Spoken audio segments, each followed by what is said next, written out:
En esta ocasión continuaré con el iceberg de Venezuela. En el anterior video dijo que cuando llegara a los 20 likes continuaría. Como el video anterior ya llegó a los 20 likes, continuaré.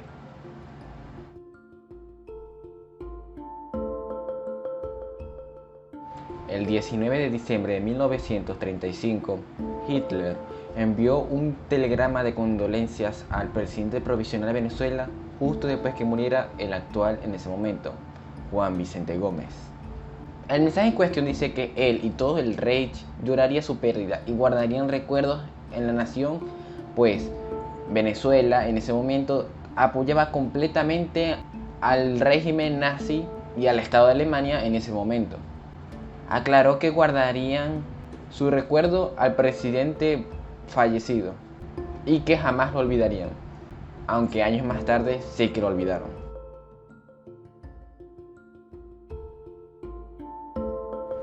De este tema hablaré poco porque hay mucho de qué hablar. El tema es extenso, hay cosas muy impresionantes, por eso lo resumiré y en un video luego me extenderé en este tema porque de verdad hay mucho que decir sobre esto.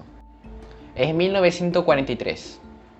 En aguas territoriales de Venezuela, un buque petrolero llamado Monagas es destruido y hundido por un misil o un torpedo. Años más tarde se sabe que fue hecho por un submarino alemán, conocido como U-502. Hay que recordar que durante estas fechas era la Segunda Guerra Mundial, estábamos en plena Segunda Guerra Mundial.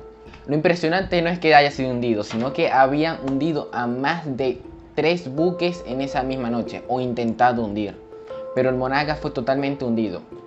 Hay relatos sobre esta historia de personas que sobrevivieron y contaron sus anécdotas, como la de ese hombre que en desesperación se tiró de la popa y al caer al agua fue despedazado por las turbinas del barco que aún funcionaban. O de ese que sobrevivió no a la primera sino a 2 explosiones de barcos. Así que hablaré sobre este tema en otro video porque vale la pena.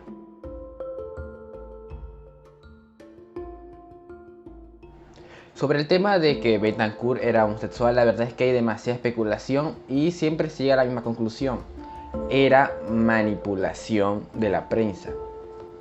Personajes como Pérez Jiménez solían afirmar y de paso repartían la información de que Rómulo Betancourt era homosexual para arruinar su imagen.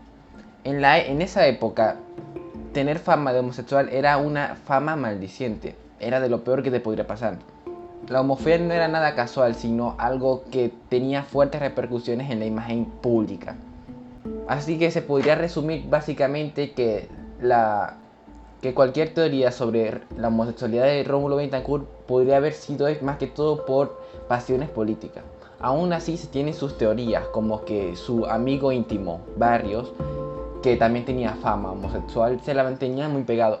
Otra de las supuestas razones por la cual decían estas cosas eran que cuando en su juventud Rómulo Betancourt pasaba de ir a burdeles para quedarse ese tiempo leyendo o trabajando. En fin, nunca hubieron pruebas y se especula que es mentira.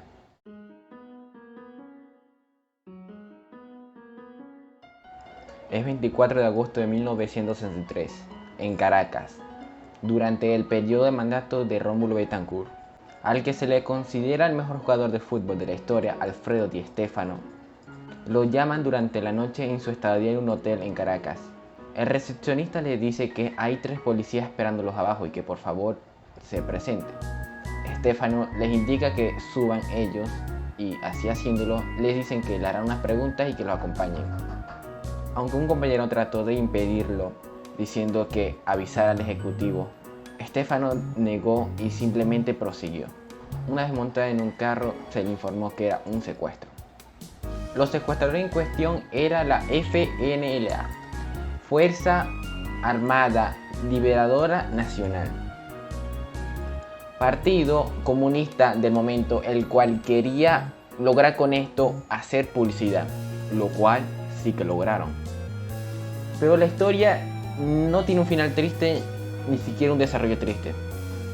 Stéfano cuenta que durante su estadía con los secuestradores fue tratado excelentemente, incluso fue llevado a un apartamento de lujo, una casa y a otro lugar. Y una vez hicieron su fin de publicidad, se le liberó sin más.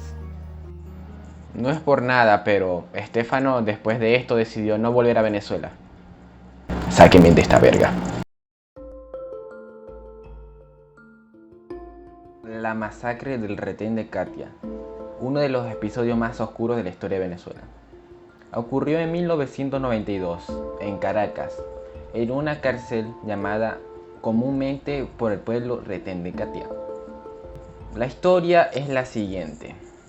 Se supone que el Retén de Katia, la cárcel, la estructura, estaba hecha para albergar 700 prisioneros. Pero con el tiempo, esta cifra no solo se elevó al doble, sino hasta más del triple, con una cantidad de 3.000 personas en lugares donde debería haber 700. La sobrepoblación, la pobreza y la miseria en este lugar no era normal, eran cosas de todos los días. La historia en cuestión ocurre un día en donde todos los presos, los reos, estaban viendo la televisor. En el televisor en cuestión estaban pasando desde Chávez a Carlos Andrés Pérez, quien era el actual mandatario del país. Muchos de los presos alegaban que el fin del mandato de Carlos Andrés Pérez estaba cerca y que pronto caería el gobierno.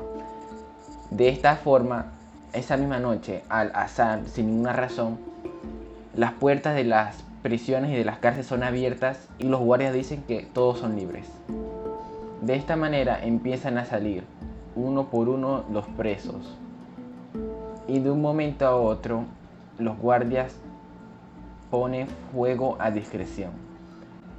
Empiezan a disparar a los reos sin ninguna explicación por el momento. Más tarde se había dicho que uno de los centinelas había sido asesinado y sus armas estaban a manos de los prisioneros, lo cual al final se investigó que era mentira. Se dice masacre porque en todo esto murieron un total de 68 personas. Un poco menos de 30 desaparecieron para siempre y fueron heridas a muerte unas 52. La historia es muy oscura, pues todos los prisioneros dan la misma historia, la que yo les acabo de contar.